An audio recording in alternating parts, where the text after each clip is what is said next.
श्रीमद् भागवत पुराण प्रथम स्कंध। या देवी सर्वभूतेषु निद्रारूपेण संस्थिता नमस्तस्यै नमस्तस्यै नमस्तस्यै नमो नमः। सौनक आदि ऋषियों ने बादसी के पटु शिष्य सूत जी से अनुनय विनय करते हुए श्रीमद् भागवत पुराण सुनाने के लिए अनुरोध किया तो ध्यान मग्न सूत जी ने सभी पुराणों में श्रेष्ठ पुराण कहते हुए कहा कि 12 स्कंद 318 अध्याय और 18,000 श्लोक वाला यह पुराण यद्यपि सर्ग प्रतिसर्ग वंश मनवंतर तथा वंशानुचारित आदि में अन्यों के समान ही है, किंतु निर्गुण तुरीपा शक्ति महामाया भगवती दुर्गा तथा सात्विकी राजसी तामसी त्रिरूपा शक्ति का प्रतिनिधित्व करने वाली सरस्वती महालक्ष्मी तथा महाकाली की लीलाओं के वर्णन के कारण विशिष्ट महात्म्य रखता है।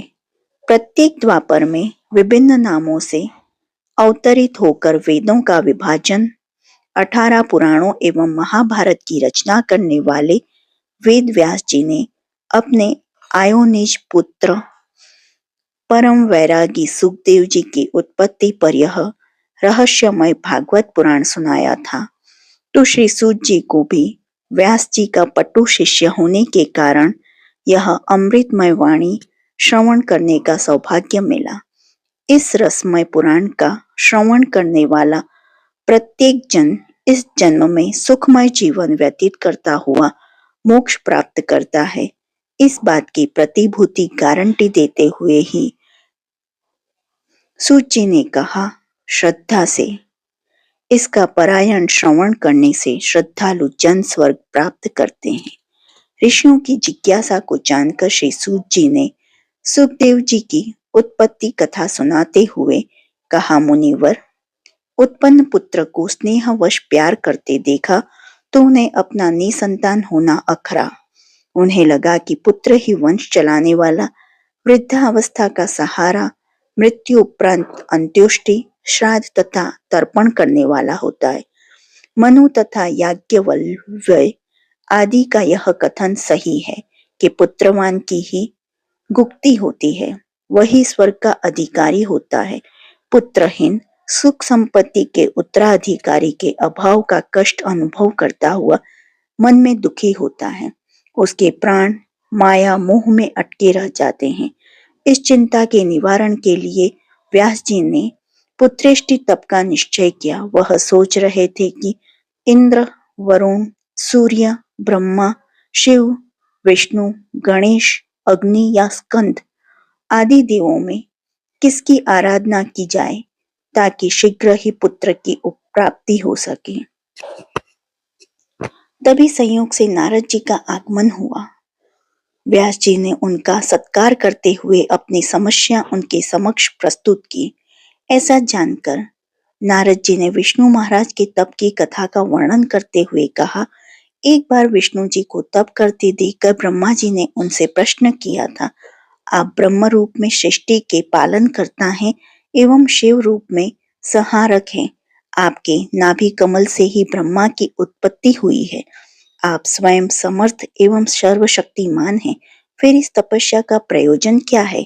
ब्रह्मा जी ने ऐसा पूछने पर विष्णु बोले, ब्राह्मण, यद्यपि सूर, असुर एवं मानव आदि सभी मुझे, तुम्हें एवं शिव को सृष्टि का पालक, उत्पत्ति करता एवं संहारक मानते हैं, किंतु वास्तव में हम केवल निमित्त मात्र हैं। हम में विद्यमान राजसी, तामसी एवं सात्विक शक्ति का स्रोत तो कहीं अन्यत्र ही है। हम तीनों उसी शक्ति के अधीन हैं। इसके अभाव में हम प्रभावहीन हैं। विष्णु ने आगे कहा, हम ब्राह्मण, आप तो जानते ही हैं कि मैं पराधीन हूँ। मेरा सोना, जागना, भ्रमण करना तथा दानवों का दमन करना किसी की आज्ञा से ही होता है। मैं जब भी कमजोर पड़ता हूँ, वह आदि शक्ति ही मुझे सहारा देती है। मधु और कैटब दैत्यों से 5,000 वर्ष तक मैं युद्ध करता रहा, किंतु उन पर विजय प्राप्त नहीं कर सका था। उस समय जिस अज्ञात शक्ति ने मेरी सहायिका बनकर उन दुष्टों को संहार किया था, उसी को प्रसन्न करने के लिए मैं यह तप कर रहा हूँ।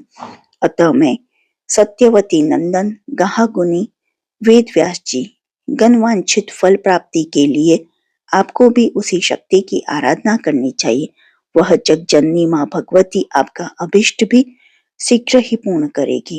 नारद जी को यह कथा सुनाते हुए श्री सूत जी उन श्रद्धालु ऋषियों से बोले, मुनिवर, भगवती जगदम्बा ब्रह्मा विष्णु महेश से भी ऊपर सर्वोच्च शक्तिमयी है। एक बार राक्षसों से 10,000 वर्ष पर्यंत युद्ध करते हुए विष्णु भगवान थककर एक सुरम्य स्थान पर पद्मासन लगाकर विश्राम करने लगे। अकस्मात उन्हें नींद आ गई। दूसरी ओर विष्णु जी को यज्ञ के लिए यज्ञाधिपति बनाने के उद्देश्य से ब्रह्मा शिव एवं इंद्रादि देव उन्हें आमंत्रित करने के लिए बैकुंठ पधारे। बैकुंठ में विष्णु जी को न पाकर आचार्य बृहस्पति ने योग बल से ज्ञात किया तो पता चला कि सुरम्य स्थान पर वे निद्रा मग्न हैं। सभी देव समुदाय वहां पहुंच गया, किंतु प्रगाढ़ निद्रा से उन्हें जगाने का साहस वे नहीं कर सके। देवताओं की चिंता को देखकर ब्रह्मा जी ने दीमक की रचना की, जिसे आदेश दिया कि वह विष्णु जी के धनुष के ऊपरी सिरे को खा ले, ताकि प्रत्यंचा टूटने के शोर से विष्णु की नींद टूट जाए। ऐसा करने पर किसी को दोष भी नहीं लगेगा और देवताओं का यज्ञ कार्य का अभिष्ट भी पूरा हो जाएगा। दीमक द्वारा धनुष के सिरे को खाने पर एक अनोखी घटना घट गई। धनुष की टूटी प्रत्यंचा के आघात से विष्णु जी का सिर ही धड़ से अलग होकर लवण सागर में जा गिरा। ऐसा देख देवगण विलाप करने लगे। देवताओं को क्रंदन करते हुए देखकर ब्रह्मा जी बोले, शांत हो जाओ। देवों, यह अब भाग्य की बात है जिस शक्ति की महाकृपा से शिवजी ने मेरा सिर काट दिया था, शिवजी का लिंग गिर गया था तथा इंद्र को सहस्त्र भग होना पड़ा था, उसी माया स्वरूप महाशक्ति की प्रेरणा से ही यह घटना हुई है। अब तो माँ भगवती जगदम्बा की आराधना ही एकमात्र सहारा है। ब्रह्मा के कथानुसार देवताओं ने भगवती की आराधना की। देवी ने प्रसन्न होकर देवताओं को बताया कि उनकी इच्छा से ही विष्णु का सिर कटा है। इसका रहस्य बताते हुए देवी बोली, एक बार लक्ष्मी के मुख को देखकर विष्णु मजाक में हंस पड़े थे। लक्ष्मी ने इसे अपनी उपेक्षा और विष्णु की सपत्नी में अनुरक्ति जानते हुए अविवेक में विष्णु के सिर को धड़ से अलग होने का श्राप दे दिया था। लक्ष्मी द्वारा विष्णु जी को शाप दिए जाने की चर्चा करते हुए भगवती ने कहा, देवताओं, हाय विग्रह, राक्षस ने मेरी आराधना करके घोर तप द्वारा मुझे प्रसन्न किया था।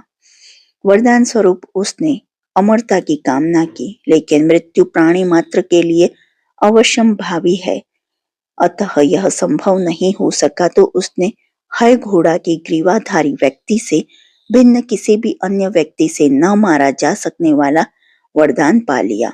तब से उसने पृथ्वी पर भयानक कोहराम मचा रखा है। इस समय भी उसने बहुत उत्पात मचा रखा है। उस दुष्ट के विनाश हेतु किसी अश्व का सिर अपने योग्य बल द्वारा अश्व का सिर विष्णु जी के धड़ से जोड़ दो। विष्णु हयग्रीव रूप से उस राक्षस का वध कर देवताओं एवं मानवों को सुख प्रदान करेंगे। ब्रह्मादि देवों ने यह सुनकर माँ भगवती की स्तुति वंदना करते हुए विदा ली। त्वष्टा ने तत्काल एक हय की ग्रीवा विष्णु जी के धड़ से जोड़ दी। ऐसे रूपधारी भगवान विष्णु ने भगवती की कृपा से देवताओं एवं मानवों का अनिष्ट करने वाले मदांध राक्षस का नाश किया। भगवती ने ही एक अन्य वृत्तांत द्वारा माँ भगवती के वैशिष्ट्य का उदाहरण देते हुए नारद जी व्यास जी से बोले, सत्यवती नंदन, बहुत पहले प्रलय के पश्चात जब भगवान क्षीर सागर से शेष सैया पर सो गए तो उनके कर्णमल से मधु एवं कैटब नाम के दो दैत्य का जन्म हुआ। समुद्र में उत्पन्न वे राक्षस समुद्र में ही आगे बढ़ते चले गए। यात्रा पथ पर बढ़ते हुए दोनों ने यह विचार करते हुए कि कारण के बिना कार्य तथा आधार के बिना आधे नहीं होता। इस दृष्टि से अपनी उत्पत्ति के कारण कुछ जानना चाहा। मधु ने कैटब से जल के आधार पृथ्वी को अपना आधार बताते हुए उसे ही अपनी मां स्वीकार कर लिया। इसी समय आकाशवाणी सुनकर तत्वबोध के लिए उन्होंने तपस्या प्रारंभ कर दी।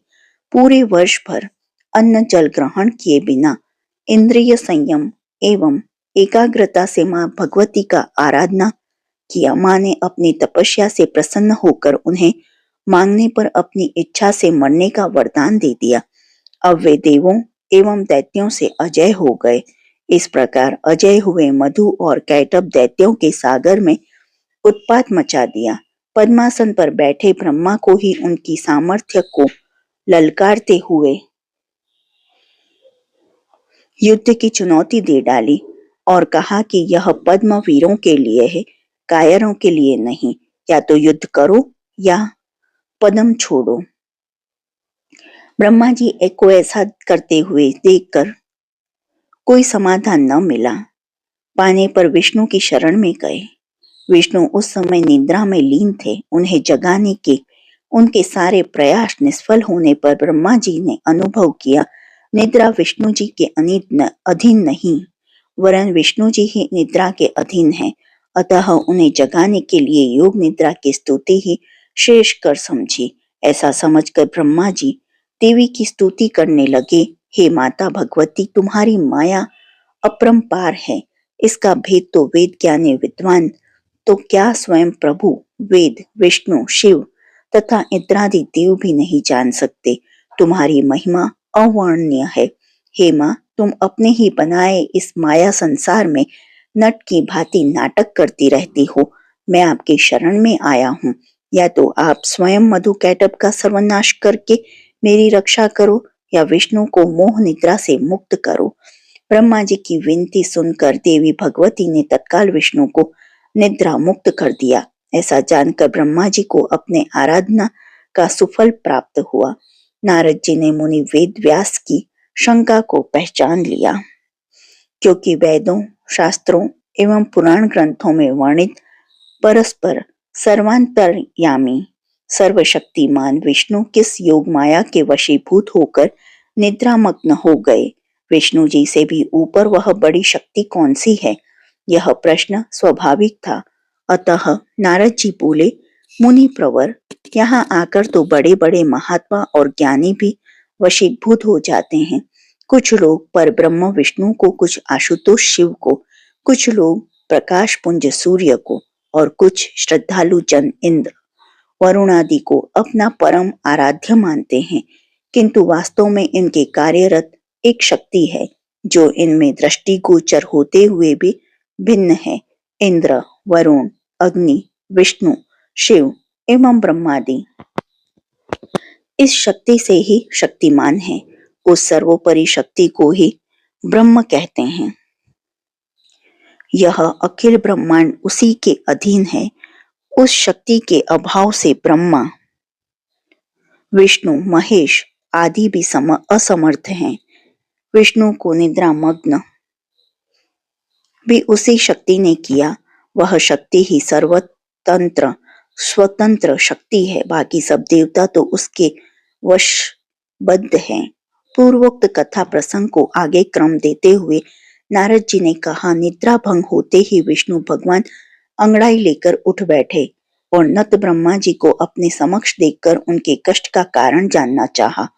ब्रह्मा जी से मधु कैटब दैत्यों के उत्पातों को सुनकर उनके साथ चल दिए। ब्रह्मा जी को अपने आसन पर आसीन देखकर दैत्यों ने उन्हें फिर ललकारा और पलायन को कायरता की संज्ञा देते हुए युद्ध की चुनौती दी। विष्णु जी ने ब्रह्मा जी की ओर से चुनौती को स्वीकार किया तो वे दोनों विष्णु भगवान से भिड़ गए। दोनों दैत्यों से एक एक कर लड़ते हुए विष्णु जी को 5000 वर्ष हो गए, किंतु उन्हें पराजित नहीं कर सके। मधु कैटब बारी बारी से लड़कर विश्रांत हो जाते, जबकि निरंतर युद्धरत रहने के कारण विष्णु जी थकान से श्रांत हो गए। युद्ध के नियम के आधार पर विष्णु द्वारा विश्राम का समय मांगने पर दैत्यों ने इसे स्वीकार कर लिया।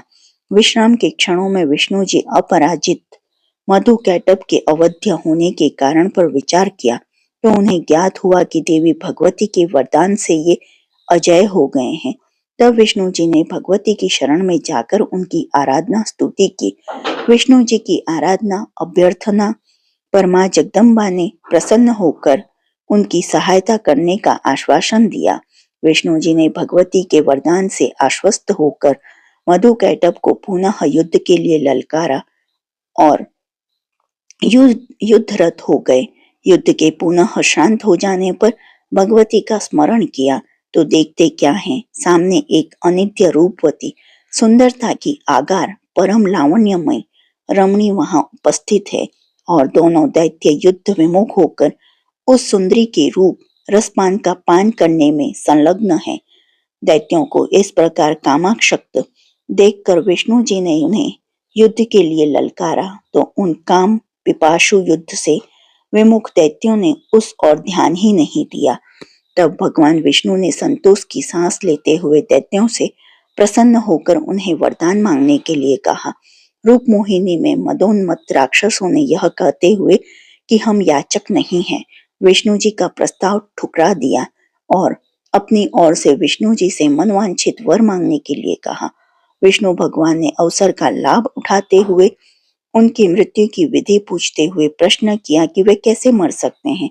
यह सुनकर दैत्य कुछ देर के लिए विचलित हो गए, किंतु वचन से मुकरना उचित न समझते हुए विष्णु जी से कहा कि निर्जल प्रदेश में प्रहार किए जाने पर ही हमारी मृत्यु संभव है। मधु कैटब के मुख से ऐसा सुनते हुए विष्णु जी ने अपने घुटने को जल के ऊपर उठाकर जैसे निर्जल कर दिया।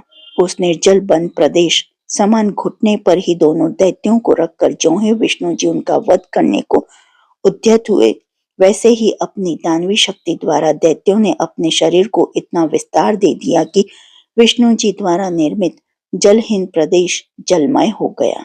यह देखकर मायापति विष्णु ने दानवों के शरीर के अनुपात में ही घुटने का विस्तार कर लिया। फलस्वरूप दैत्यों का शरीर निर्जल प्रदेश पर ही बना रहा और विष्णु जी ने उन दोनों दानवों का अपने चक्र से शिरच्छेद कर डाला। इतना कहकर श्रद्धालु मुनि महात्माओं से सूत जी बोले, साधुजनों, नारद जी के मुख से देवी भगवती की श्रेष्ठता एवं सर्वोपरिता की चर्चा सुनकर महर्षि वेद व्यास जी ने सुमेरु पर्वत पर जाकर महामाया भगवती का ध्यान और अर्चना प्रारंभ कर दी। शिव और शिवा की भक्ति से व्यास जी ने 900 वर्ष निराहार व्यतीत कर दिए। ऐसा घोर तप करते हुए व्यास जी की जटाएं भूरी एवं शरीर कृश हो गया। अंततः व्यास जी का कर्म सफल हो गया। भगवान शंकर ने प्रसन्न होकर दर्शन दिए एवं तेजस्वी तथा ज्ञानवान और लोकप्रिय पुत्र होने का आशीर्वचन भी दिया। अपनी तपस्या का सुफल पाकर व्यास जी अपने आश्रम में लौट आए। आश्रम में यज्ञ करने की इच्छा से व्यास जी ने अग्नि मंथन द्वारा अग्नि प्रकट करने का उपक्रम प्रारंभ किया। यज्ञ के बीच ही उन्हें विचार आया कि पत्नी के अभाव में पुत्र प्राप्ति कैसे संभव होगी। पत्नी के रूप में कोई कुलीन एवं रूप गुणा संपन्न स्त्री कहाँ से लाऊं। व्यास जी ऐसा सोच ही रहे कि थे कि आकाश मार्ग से उन्होंने एक रूप सी अप्सरा धृताची को आते देखा। उसे देखकर मन में विचार आया, यदि मैं इसके मोह पाश में बांधकर कामना पूर्ण करता हूँ तो उर्वशी के प्रेम पाश में बंधने पर पुररवा की जो पराभाव कथा नारद जी ने मुझे सुनाई थी, तो कहीं मेरी भी गति वही ना हो जाए। मेरे शतवर्षीय तप का उपहास करते हुए लोग मुझ पर अविश्वास करेंगे और मेरी कामांधता की निंदा करेंगे। पुररवा उर्वशी का संदर्भ आने पर श्रद्धालु मुनियों ने व्यास जी की पुत्रोत्पत्ति कथा वृत्त का संवरण करके सूत जी से उसके पराभव के आख्यान का निवेदन किया तो सूत जी बोले, महात्मन, बृहस्पति गुरु की पत्नी तारा एक बार अपनी सखी और चंद्रमा की पत्नी से मिलने उसके घर गई तो चंद्रमा के रूप में सौंदर्य पर मुग्ध होकर उसी की बनकर रह गई। चंद्रमा और तारा एक दूसरे के साथ सहर्ष श्रमण करते रहे। बृहस्पति को जब यह ज्ञात हुआ तो चंद्रमा के घर जाकर उसे इस कृत्य के लिए फटकारा और तारा को लौट आने के लिए कहा। चंद्रमा ने तारा की सहमति देखकर बृहस्पति का विरोध करते हुए भर्त्सना की और कहा, तुम्हारी पत्नी स्वयं मेरे पास आई है, मैं उसे लेने नहीं गया। वह तुमसे प्रेम नहीं करती तो तुम्हें उसको अपने पास रखने का अधिकार ही क्या है। मैं अपने प्रेम में अनुरक्त प्रेमिका को किसी भी मूल्य पर तुम्हें नहीं दे सकता। चंद्रमा के ऐसे उद्दंड व्यवहार से बृहस्पति काफी निराश होकर लौट आए। बृहस्पति ने चंद्रमा को समझाने का एक बार पुनः प्रयास किया, किंतु अब की बार चंद्रमा के द्वारपालों ने उन्हें ड्योढ़ी से बाहर ही रोक दिया। बाहर से ही बृहस्पति ने चंद्रमा को बुरा भला कहना शुरू कर दिया। क्रोधित बृहस्पति ने जब चंद्रमा को उसके अभद्र व्यवहार के लिए शाप देने की धमकी दी तो चंद्रमा ने बाहर आकर कहा, तुम जैसे कामातुर के शाप की मुझे चिंता नहीं। तारा जैसी रूपवान नारी तुम जैसी भिखारी और कुरूप के घर में शोभा नहीं देती। यदि तुम्हें अपनी काम पीड़ा शांत ही करनी है तो मेरे महल से किसी भी दासी को ले जा सकते हो। तारा को मैं नहीं दूंगा, इसके लिए जो तुम्हारे मन में आए करो। चंद्रमा के द्वारा की गई इस प्रकार की अवहेलना झेलते हुए बृहस्पति ने देवराज इंद्र की शरण में जाकर अपनी पौड़ व्यक्त की। इंद्र ने बृहस्पति को हर संभव प्रयास करने का आश्वासन देते हुए उन्हें संतुष्ट कर लौटा दिया। देवराज इंद्र ने चंद्रमा के पास अपने दूत द्वारा समस्या के समाधान के लिए सूचना भिजवाई, लेकिन चंद्रमा ने इंद्र पर स्वयं पर स्त्रीगामी होने का दोष लगाते हुए उनका संदेश ठुकरा दिया। इंद्र ने युद्ध का निश्चय किया। शुक्राचार्य ने चंद्रमा को अपने निश्चय पर अड़िग रहने का परामर्श दिया तथा मंत्र तंत्र शक्ति से उसका सहयोग करने का वचन दिया। शुक्राचार्य के प्रभाव से शिवजी ने भी चंद्रमा का ही पक्ष लिया। इंद्र ने चंद्रमा पर आक्रमण कर दिया। दोनों पक्ष में भयंकर युद्ध छिड़ गया। यह विनाश लीला देखकर ब्रह्मा जी ने बीच में पड़कर चंद्रमा को बृहस्पति की पत्नी तारा को वापस लौटा देने का आदेश दिया।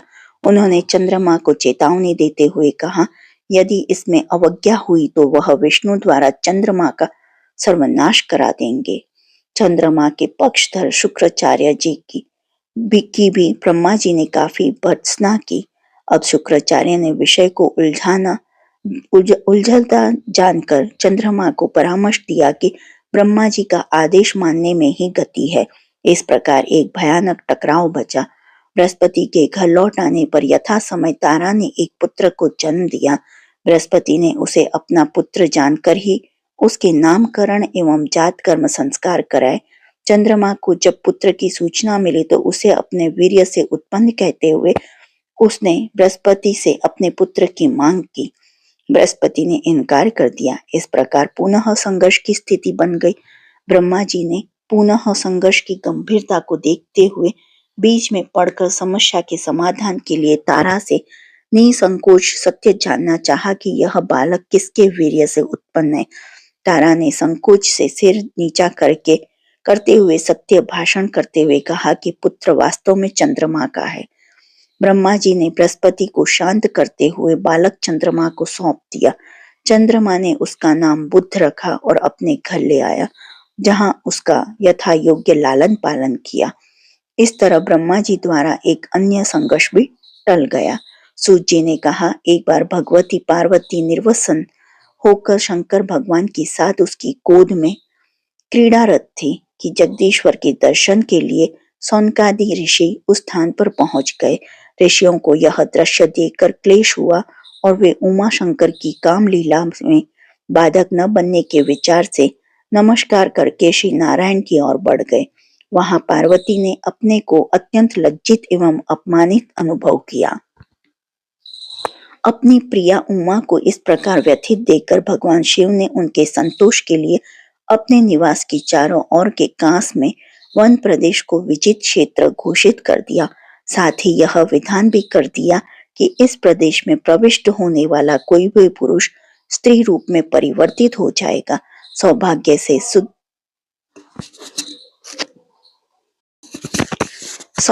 से सुद्युमन राजा उधर से गुजरते हुए उस वर्जित वन प्रदेश में प्रविष्ट हो गए और नारी रूप में परिवर्तित हो गया। स्त्री बने सुद्युमन का नाम ईला पड़ा। इस ईला से ही चंद्रमा के पुत्र बुध के समागम से पुरुरवा का जन्म हुआ।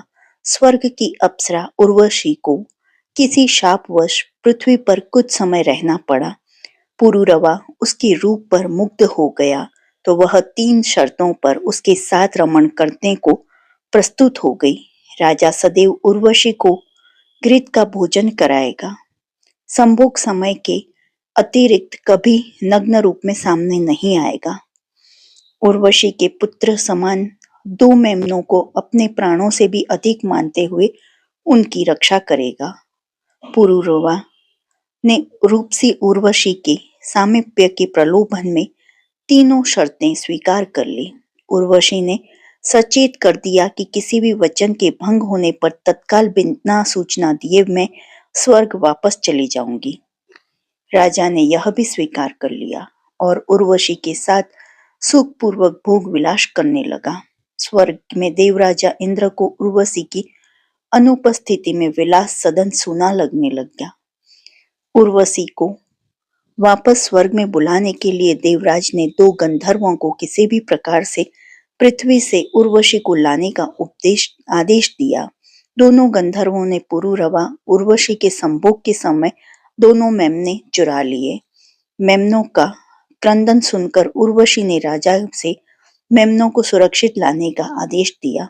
पुरुरवा ने नग्न होने के कारण गंधर्वों का पीछा करने में हिचकिचाहट दर्शाई तो उर्वशी पुरुरवा को कायर एवं दुर्बल कहकर धिक्कारने लगी कि वह किसी भीरुपति की पत्नी बनी। अंततः राजा नग्न अवस्था में ही गंधों के पीछे भाग खड़ा हुआ। पुरुरवा को पीछे भागता देख गंधर्वों ने मेमने छोड़कर प्रकाश कर दिया, जिससे उर्वशी ने पुरुरवा को नग्न दशा में देख लिया।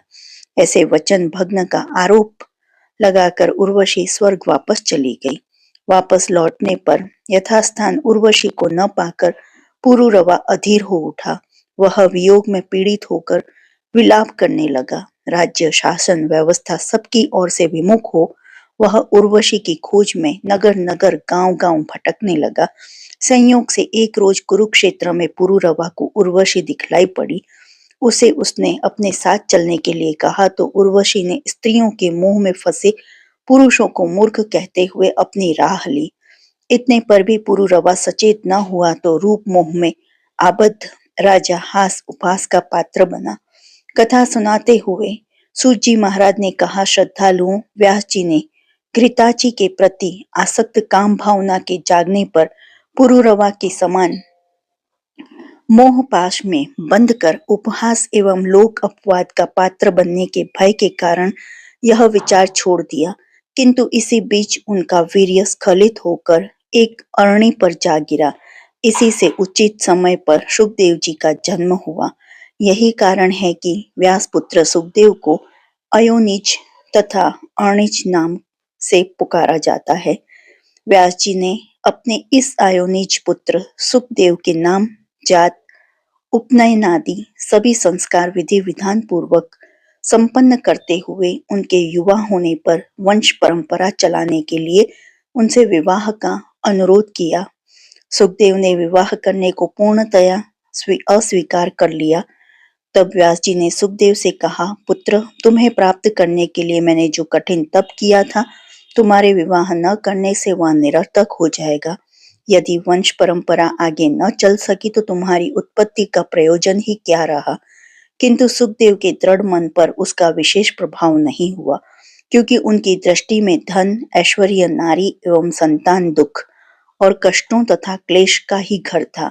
इसीलिए गृहस्थ आश्रम उनके लिए अवांछनीय था। इस पर महर्षि व्यास सुखदेव को लक्ष्मी नारायण, गौरी शंकर तथा शची एवं इंद्र के उदाहरण देते हुए लोक मर्यादा का पालन करने का अनुरोध किया।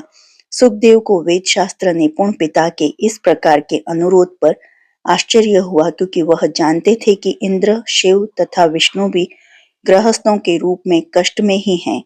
व्यास जी से उन्होंने कहा कि पिता का कर्तव्य है पुत्र को सुपथगामी बनाना एवं उनकी हित कामना करना, न कि कर्तव्य से विचलित करना। सुखदेव बोले, मुझे आश्चर्य है, जब पिता पुत्र के भौतिक और अज्ञान मूलक संबंध होते हैं और आप यह भी जानते हैं और परम सौभाग्य की बात भी है कि भारतवर्ष में और फिर ब्राह्मण कुल में जन्म ही बड़ा दुर्लभ है, तब फिर मैं ऐसे दुर्लभ जीवन को वासनाओं में क्यों विनष्ट करूं? सुखदेव जी ने संन्यास लेने के अपने अटल निश्चय से व्यास जी को अवगत कराते हुए कहा, यदि आप मेरे हितैषी हैं तो मुझे सार तत्व ज्ञान का उपदेश कीजिए। सुखदेव जी के मुख से ऐसे वचन सुनकर व्यास जी बोले, सौभाग्यशाली, यदि तुम्हारा यह विचार इतना ही दृढ़ है तो फिर आज तक अप्रकाशित परम रहस्यमय तत्व ज्ञान का सार श्रीमद देवी भागवत पुराण सुनो। इस महापुराण के सुनने मात्र से ही मानव को सत्य असत्य का विवेक हो जाता है, अतः तुम ध्यान मग्न होकर सुनो।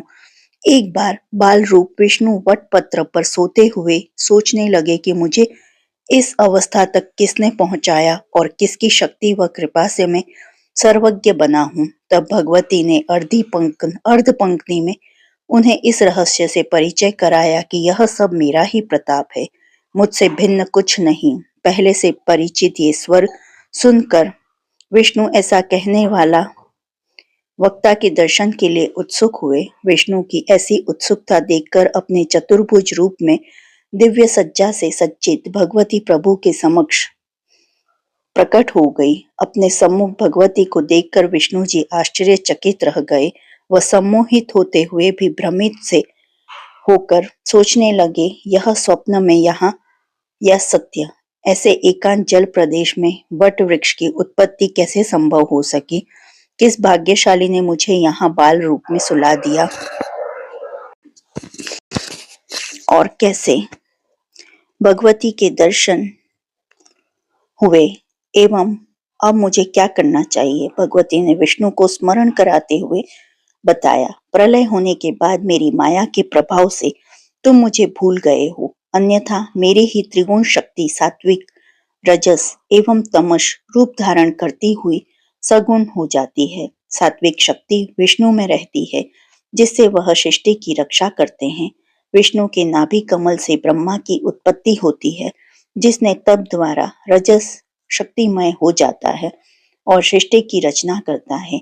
ब्रह्मा के भौं प्रदेश से उत्पन्न शिव मेरी आराधना करके तामस शक्ति प्राप्त करता हुआ सृष्टि का संहार करने में समर्थ हो जाता है। भगवती से ऐसा जानकर विष्णु ने उनसे अर्ध पंक्ति यह सब मेरा ही प्रताप है, मुझसे भिन्न कुछ नहीं है, स्रोत की स्थिति जानने की इच्छा प्रकट की। देवी ने इस अर्ध पंक्ति का स्रोत देवी भागवत पुराण को बताया। उन्होंने बताया कि यह पुराण शास्त्रों का सार, परम रहस्यमयी एवं सदैव रक्षा करने वाला और स्मरण करने योग्य, ऐसा कहते हुए देवी अंतर्ध्यान हो गई तथा विष्णु देवी प्रदत्त बीज मंत्र का जाप करने लगे। कुछ समय पश्चात विष्णु के नाभि कमल से ब्रह्मा की उत्पत्ति हुई। ब्रह्मा ने विष्णु को पाठ करते देखकर जिज्ञासु भाव से पूछा, प्रभु, आप स्वयं सर्वशक्तिमान हैं, फिर आप किसका जाप कर रहे हैं? विष्णु ने प्रत्युत्तर में कहा, महामन, जिस शक्ति से हमारा और तुम्हारा अस्तित्व है, जिसकी कृपा से इस निराधार में हम अवस्थित हैं, जिसके प्रताप से अखिल ब्रह्मांड स्थित है और जो समस्त जीव जगत के बंधन एवं मोक्ष का कारण है, उसी आदि शक्ति जगदम्बा का अर्धली शरण्य त्रयंबके गौरी नारायणी नमोस्तुते से उनका स्मरण कर रहा हूँ। देवी भागवत पुराण उसी आदि शक्ति जगदम्बा का प्रतिकर ग्रंथ है। ऐसा कहते हुए सुखदेव जी से व्यास महाप्रभु ने कहा, आत्मज, ब्रह्मा के अनुरोध पर विष्णु ने उन्हें इस रहस्यमय वाणी का उपदेश दिया। ब्रह्मा ने पुत्र स्नेह के वशीभूत वह पुराण नारद जी को सुनाया। नारद महाभाग ने मुझ पर कृपा करते हुए वह दिव्य ज्ञान मुझे दिया। अब मैं इस सुख, शांति, वैभव, धन, धान्य, आयु, विद्या, बल तथा यशदायी ज्ञान को तुम्हें सुना रहा हूँ, तुम ध्यान मग्न होकर सुनो।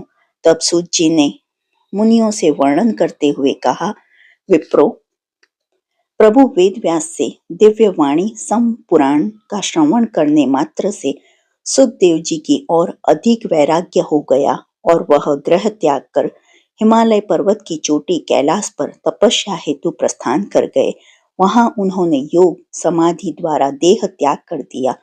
यह शोक युक्त समाचार पाकर आकुल हुए व्यास जी अपने सभी हितैषी बंधुओं सहित देवल, वैशंपायन, जैमिनी, सुमंतु आदि को विदा करके स्वयं मां सत्यवती से भेंट करने की इच्छा से गंगा तट स्थित अपने जन्म स्थान की दिशा में चल दिए। वस्तुतः व्यास जी ने मां सत्यवती को स्मरण किए जाने पर उपस्थित होने का वचन दिया तथा उन्हें इस समय माता की पुकार सुनाई दे रही थी। अपने ननिहाल पहुंचने पर नाना निषाद ने व्यास जी का स्वागत करते हुए उन्हें बताया कि सत्यवती का राजा शांतनु से विवाह हो गया है और वह हस्तिनापुर चली गई है। शांतनु के निधनोपरांत चित्रांगन राज्यासीन हुए, किंतु एक दिन शिकार खेलते हुए वह मदांध एक गंधर्व के हाथों मारे गए।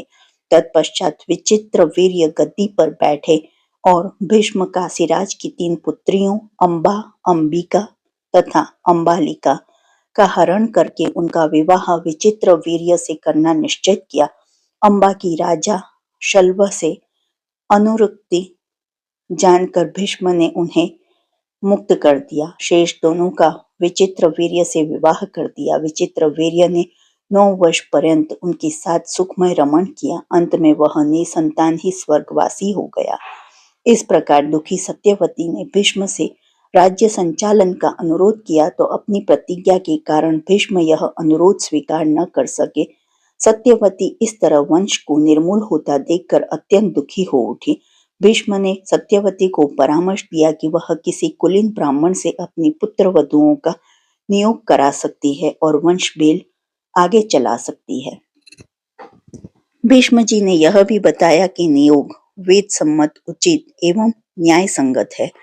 सूत जी ने आगे कहा, विप्रे, भीष्म जी ने ऐसा परामर्श पाकर सत्यवती ने इस कार्य के लिए वेद व्यास को ही सर्वथा उपयुक्त समझते हुए उनका स्मरण किया, क्योंकि उनसे अधिक कुलीन और वैदज्ञ कौन हो सकता है। इसी स्मरण से वशीभूत वेद व्यास जी ननिहाल आए थे और निषाद राज से सारा वृत्तांत सुनकर हस्तिनापुर के लिए चले दिए। राजमहल में उनकी भेंट भीष्म से हुई। भीष्म ने उन्हें आदर पूर्वक सम्मानित किया।